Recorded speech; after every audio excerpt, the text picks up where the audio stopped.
Saya di sini masih ada orang yang melihat ya, berdoa setelah sholat itu mengangkat tangan. Cuma bapaknya tidak hadir. Orang sini nih Cigado, cuma bapaknya tidak hadir.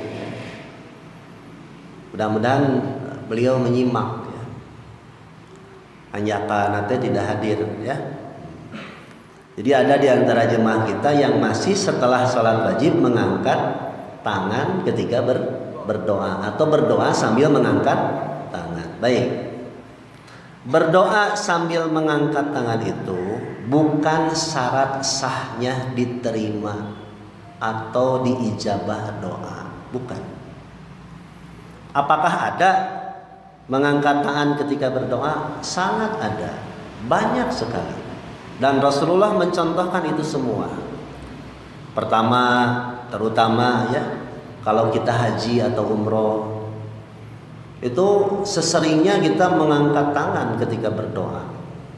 Pertama, ketika kita sedang sa'i antara Safa dan Marwah, dimulai dengan takbir, mengangkat tangan. Setelah turun, kemudian berdoa, menengadahkan. Satu itu, ketika sa'i, Safa Marwah, Safa Marwah, itu berdoa sambil mengangkat tangan. Dua, ketika haji, ini paling banyak.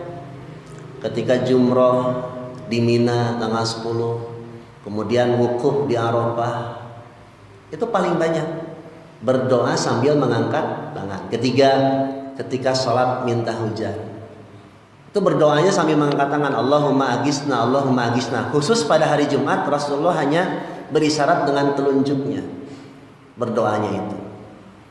Kemudian ketika ada Rasulullah ketika terjadi gerhana, itu berdoa sambil mengangkat tangan. Nah, ketika selesai sholat wajib, saya sampai saat ini belum menemukan dalilnya. Entah bapak dan ibu yang ngajinya sudah berkelana kemana-mana ya, terutama ngajinya di medsos, mungkin sudah menemukan ada yang mengatakan bahwa mengangkat tangan selesai sholat wajib. Itu tidak ada. Ada hadis yang umum. Hadis yang umum itu maksudnya sesungguhnya Allah akan malu ketika orang berdoa tidak menengadahkan tangan, tidak menepukkan tangan ke wajah, dan tidak meniupnya. Cuma hadisnya dhaif. Satu. Kedua, dalam hadis riwayat Imam Muslim, ada seorang laki-laki yang melakukan perjalanan jauh, bajunya penuh dengan debu, kusut, kesang, keringat keluar. Kemudian dia berdoa sambil menengadahkan tangan ke langit. Kemudian kata Rasulullah, makanan yang dia makan haram. Mungkin zatnya haram, mungkin usahanya haram. Dua, pakaiannya. Pakaian yang dia pakai hasil dari yang haram, hasil nipu, hasil curian dan sebagainya. Ketiga, minumannya juga haram. Mungkin zatnya tidak haram, bukan khamr, bukan minuman keras, tapi cara memperoleh minuman itu haram. Yang keempat, wa ghudhiya biharam, anak istrinya diberi makan dan minum dari yang haram. Kata Rasulullah, pakaipa anna yustajabu dzalika, bagaimana mungkin doanya akan diijabah. Ini hadis sahih riwayat Imam Muslim. Tetapi bukan menjelaskan berdoa harus mengangkat tangan. Justru sebaliknya, meskipun orang itu berdoanya sambil mengangkat tangan, tetapi apabila syaratnya pakaiannya, makanannya, minumannya, usaha yang diberikan kepada anak istrinya itu dari yang haram, tidak mungkin diijabah doanya, sekalipun menengadahkan tangan. Nah itu, jadi kalau hadis itu digunakan secara umum, justru bukan memerintahkan harus mengangkat tangan. Syarat berdoa harus ingin diijabah itu, kalau doa kita ingin diijabah, pertama bersihkan makanan kita, minuman, pakaian, terus bahan yang diberikan kepada anak istri harus dibersihkan dari yang haram kalau ingin diijabah, bukan harus mengangkat tangan. Nah, punten ya. Selesai salat wajib, Rasulullah Shallallahu Alaihi Wasallam tidak direkam, tidak terekam, tidak terlihat oleh para sahabat apabila beliau aqbala alaina biwajhihi. Kalau selesai salat wajib, beliau menghadap makmum dengan wajahnya. Jadi tidak nunduk dulu, melihat dengan wajahnya. Satu, kedua ke samping kanan. Kadang-kadang Rasulullah ke samping kanan di sini. Di sini misalkan lihat ke kanan. Jadi boleh dua, boleh menghadap ke depan, boleh ke samping kanan. Kemudian Rasulullah berzikir istighfar 3 kali. Allahumma antas salam. Tasbih 33, tahmid 33, takbir 33. Dipungkas dengan la ilaha illallah, disambung dengan doa. Itu tidak direkam oleh para sahabat sambil mengangkat tangan. Tapi anehnya hal-hal yang kecil direkam oleh para sahabat. Apa contohnya? Janggutnya. Ketika Rasulullah salat ya, janggutnya itu bergerak. Bittirabilihiyatihi, ittirab, guncang. Artinya bergerak si janggut itu direkam. Satu, kedua, maksudnya begini, kalau Rasulullah kan berjenggot. Kalau jenggotnya bergerak berarti bibirnya bergerak, bukan balem, bukan begitu. Coba kalau bibir kita bergerak, ini pasti bergerak. Jadi sholat dalam keadaan balem, merapatkan bibir, itu tidak dicontohkan Rasulullah. Satu, bukan harus berjanggot. Cuma kalau berjanggot pasti bergerak. Cirinya bergerak bibirnya. Itu satu. Kedua, sahabat itu merekam. Merekam apa? Merekam telunjuk Nabi. Telunjuknya itu direkam, terekam oleh sahabat Wa'il bin Hujr. Dia tidak sholat. Sahabat itu tidak sholat, sengaja ingin melihat sholat Rasulullah dengan kalimat begini, la'anduronna sholata Rasulillahi sallallahu alaihi wasallam. Aku benar-benar melihat sholatnya Rasulullah. Artinya dia tidak sholat. Ingin memperhatikan mulai dari berdiri, takbir, baca Fatihah, baca surat, ruku, i'tidal, sujud, duduknya. Ini si telunjuk direkam. Paro'aituhu, aku melihat dia yuharrikuha, menggerak-gerakkan telunjuk, yada'u biha, sambil berdoa. Masa mengangkat tangan tidak terlihat? Ya, mengangkat tangan tidak terlihat, padahal jelas gede, tangannya gede, masa tidak terlihat?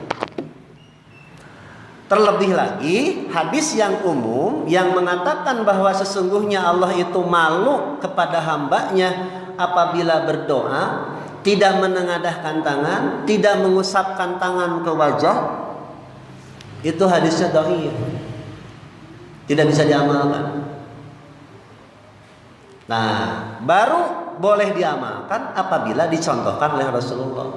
Apa dicontohkannya? Tadi setelah berwudu, ketika istisqa minta hujan, ketika terjadi gerhana. Ini jarang nih Bu, terjadi gerhana, kita berdoa sambil mengangkat tangan.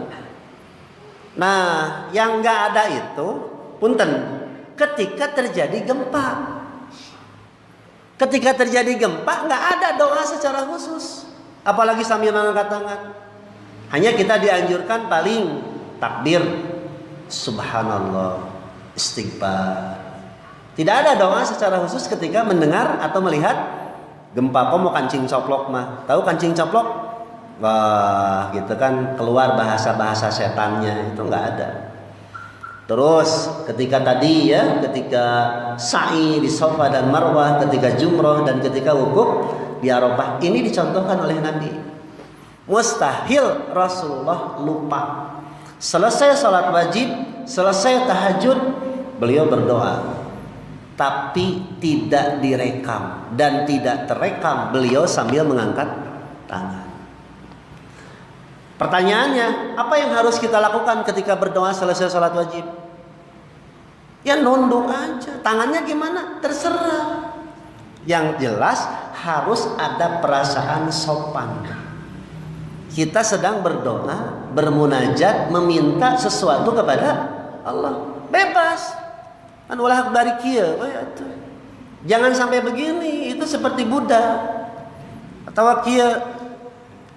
kia ini seperti yang mau selfie, emak-emak atau mau tagoni.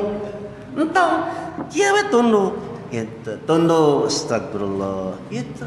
Jadi sikap kita itu betul-betul butuh kepada Allah itu. Jangan malamun.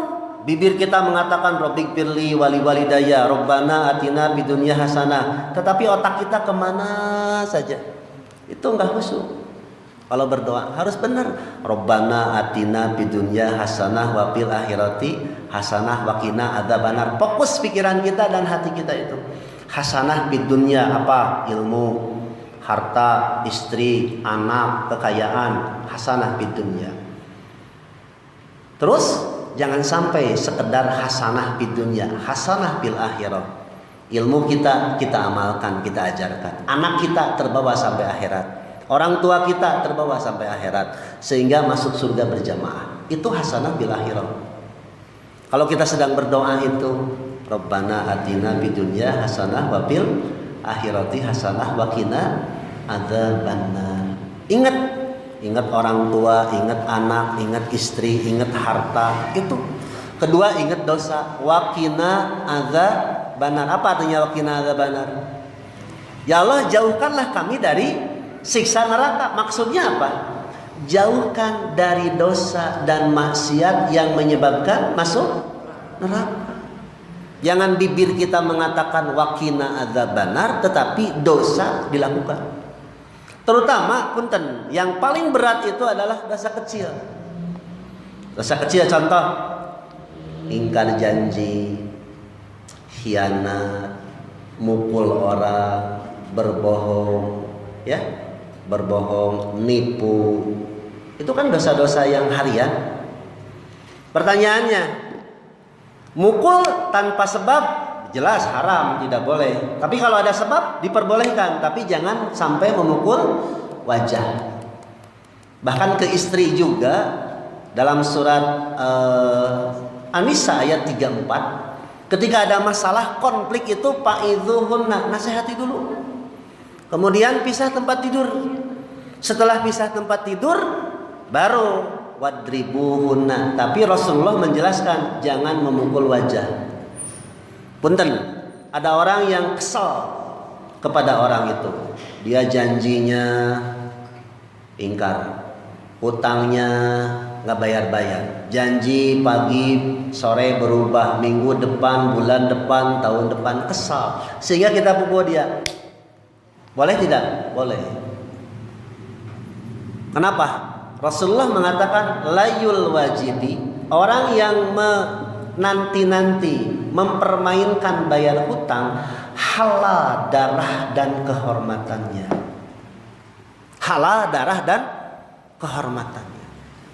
Tapi kita berpikir lagi, bagaimana caranya uang dapat? Gitu ya. Kata orang Sunda mah, tep caina herang laukna beunang. Pak ngerti nggak Pak? Caina herang laukna beunang. Cainya herang, makanya cainya herang.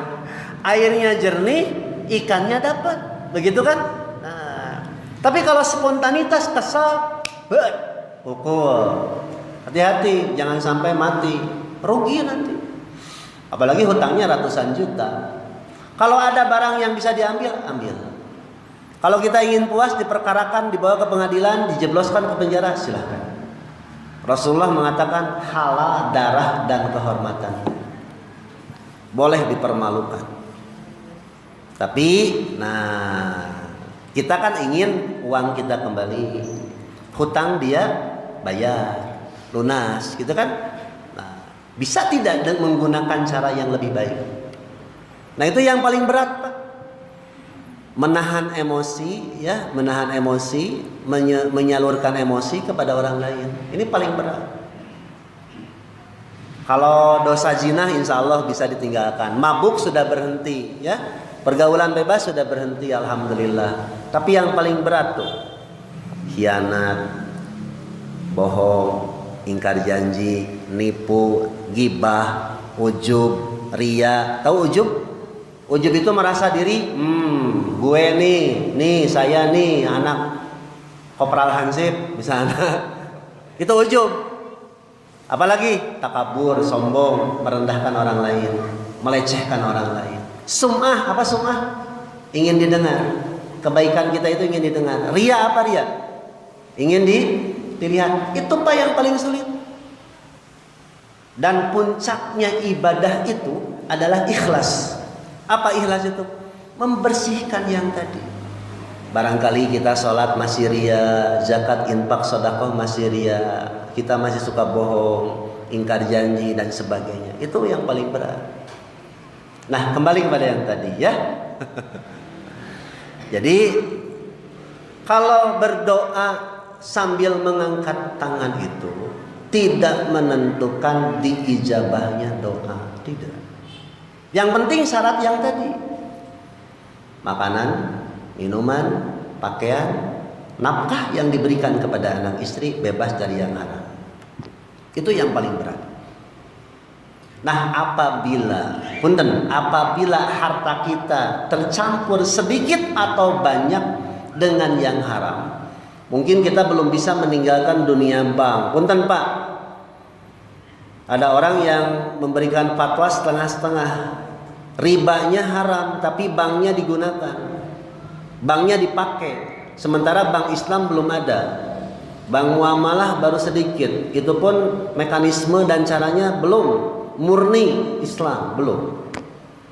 Bapak kan naruh uang di bank. Bank apa? Ada bank milik orang-orang kafir. Ya, milik orang-orang kafir pasti itu. Pusatnya di Swiss. Kemudian uang kita digunakan untuk kristenisasi, untuk membunuh dan macam-macam. Makanya kalau kita nyimpan uang di sana jangan terlalu banyak. Cukup syarat saja untuk transfer, untuk bayar, gitu kan? Jangan terlalu banyak. Mending simpan di rumah. Pakai brankas dari baja, bajanya 10 meter atau kandana atau 10 mili. Punten Pak, itu sudah jadi rahasia umum. Saya tidak akan sebutkan banknya ya. Ya contohnya BCA, itu contoh nama BCA. Sok Bapak nasabah bank kan? Saya oge sarua. Ngan teu gede gitu. Bapak mah gede. Itu digunakan Pak buat kristenisasi, buat pembangunan, buat memurtadkan, buat membunuh orang-orang Islam. Itu menggunakan uang kita. Makanya tarik Pak, tarik. Maksud saya jangan semuanya, sebagian untuk bayar ini, bayar itu, gaji ini, sebagian. Sisanya ada di rumah. Itu kan belum bisa kita meninggalkan dunia bang. Bagaimana caranya? Perbanyak sedekah, perbanyak infak. Mungkin kita belum bisa dengan dunia, belum bisa lepas dengan dunia pungli. Tahu pungli? Bikin SIM, nembak, BPJS belum bisa ya. Terus bikin apa lagi? Yang nembak-nembak itu?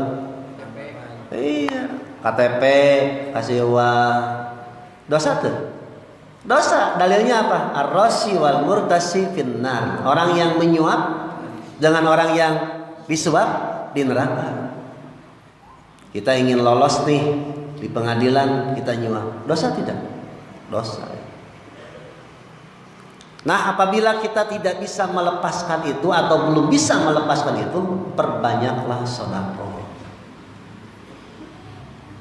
Bagaimana kalau membersihkan harta yang dihasilkan dari judi? Apakah bisa dengan sedekah? Usaha kita judi gitu, bisa nggak bersih dengan sedekah? Nggak bisa Pak.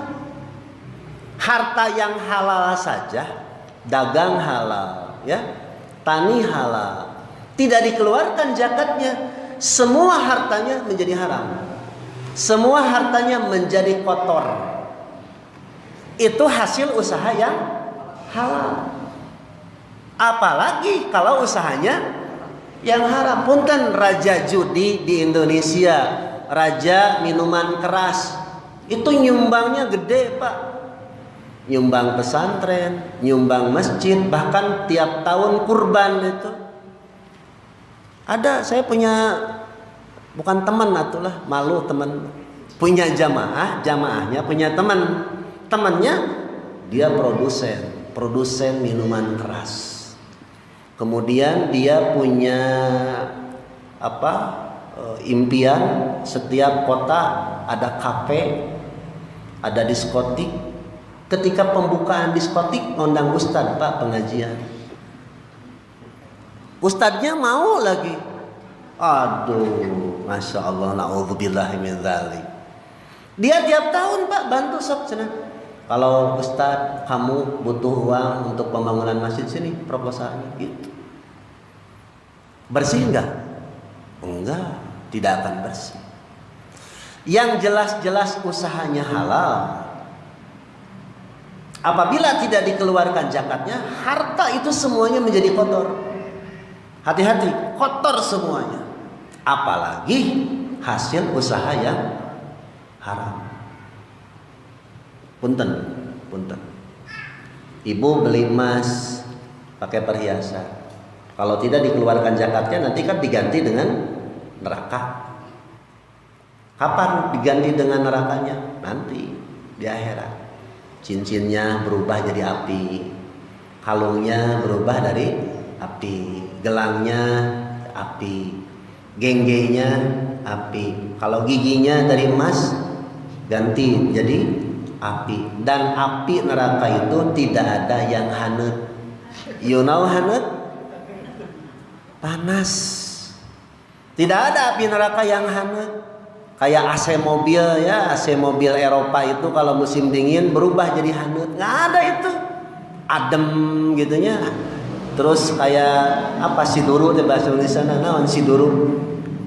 Berdiang itu ya moyan, tidak ada Pak. Paling rendah siksaan neraka itu adalah kita diberi terumpah sendal, otak kita mendidih. Gitu. Jadi kembali kepada tema yang tadi, bukan masalah mengangkat tangannya, tapi syarat berdoa itu harus dipenuhi. Kemudian harus yakin, jangan setengah-setengah. Ini orang yakin nih berdoanya, insya Allah diijabah. Kedua, jangan terburu-buru, pakai kalem, santai. Itu berdoa Pak. Jangan ingin segera diijabah sehingga kita meninggalkan doa. Aduh, ini nggak diijabah doa, terus sudah minta doa ke ustadz, sudah didoakan sama kiai, sama ulama, tapi belum diijabah. Allah punya rencana yang lebih baik. Kita harus berhusnudzon, berbaik sangka kepada Allah. Nah, celakanya ketika orang doanya belum diijabah, lalu dia berhenti dari doanya. Ini yang salah. Punten, kesuksesan, keberhasilan anak. Saya, siapa di sini yang merasa jadi anak? Itu Pak, 75% doa orang tua. 25% usaha kita. Itu hati-hati. Oleh karena itu, jangan lupa kepada orang tua. Jangan lupa kepada orang tua. Oh, saya usaha maju nih, asalnya 1, 2, 3, 4, 5. Hanya 25%. 75-nya adalah doa orang tua yang tidak pernah jenuh. Jemu berdoa terus. Salat wajib berdoa, salat sunat berdoa. Dan doa orang tua itu sangat dekat untuk diijabah oleh Allah. Makanya kalau bapak merasa jadi anak masih punya orang tua, sebelum berdoa minta maaf dulu kepada orang tua. Punya dosa apa? Aduh ya Allah, usaha gak maju-maju, ditipu terus-terusan, barangkali ada dosa kepada orang tua. Minta maaf mumpung masih ada. Sebab doa orang tua meskipun tidak diminta, pasti orang tua itu mendoakan. Apalagi sudah nikah, acannya. Kalau orang yang sudah menikah ingin sukses, lihat orang tuanya. Kalau dia berbuat baik kepada orang tuanya pasti berkah. Terus hati-hati seorang suami, kalau doanya ingin dijabah, perlakukan istri dengan baik. Jangan nyentak. Tahu nyentak? Nyentak itu membentak, apalagi mukul dan sebagainya, jangan. Seorang suami yang hebat itu suksesnya gara-gara didoakan sama istrinya. Tapi jangan dipermainkan ya. Apalagi kalau istrinya banyak, jangan. Jangan begitu. Wah, kalau istrinya banyak pasti doanya lebih banyak. Enggak, tidak begitu. Saya tidak menyuruh itu. Tidak. Tapi kesuksesan seorang suami ada di balik doa seorang istri. Nah, kembali kepada yang tadi. Masalah mengangkat tangan ketika berdoa ini masih sering kita jumpai, kita temukan di sebagian umat Islam. Nah, di sini di Al-Haq saya masih melihat, ya, malu mungkin ya. Harusnya kalau mau begini. Kalau mau jangan begini. Ya, kayak pemamun diberi cak-cak murah. Gitu. Maaf, bukan saya mempermainkan masalah mengangkat tangan. Kalau mau berdoa lihat ketika sa'i. Begini, hatta yura bayadu ibtaihi, terlihat putih kedua ketiaknya. Begini kalau berdoa, Bu. Ya Allah, ya Rabbi. Nah, ketika selesai salat wajib, selesai salat tahajud, selesai salat duha, begini saja tangan kita di bawah. Tungku tapi bukan tidur, ya. Nunduk tapi bukan tidur, betul-betul butuh gitu. Ada orang yang tungkul gitu, tunduk ditinggali teh sare, tambah lain husu ngaranna tunduk gitu. Jadi Bapak dan Ibu sekalian, sengaja saya ulang lagi. Nah, ini sebenarnya sudah saya sampaikan di Masjid Darussalam. Cuma karena saya ada kewajiban memperhatikan jamaah Al-Haq, cuma kebetulan Bapak ini tidak hadir, biasanya rajin. Sakit atau kemana? Rajin itu. Yang pakai kaca nako orang dinyata mau dia beja-beja sebelum pom bensin ada rajin itu, dia masih suka begini. Mungkin karena kebiasaan dari dulu, dari kecil ajaran orang tua. Paling sulit itu Bu, kalau kita meninggalkan kebiasaan orang tua, apalagi di kampung halaman yang nggak pernah ngaji. Ngajinya cuma sholawatan. Kalau nggak sholawatan yasinan. Nggak pernah dibahas masalah-masalah seperti ini. Itu pun ngajinya bulanan atau tahunan, muludan. Kita gemun aya duit deh. Aya duit mata jadi pengajian gitu. Itu mungkin yang dapat saya sampaikan. Ada waktu kurang lebih 5 menit sebelum sholat isya. Kita break dulu. Nanti kita lanjutkan setelah sholat isya. Ya.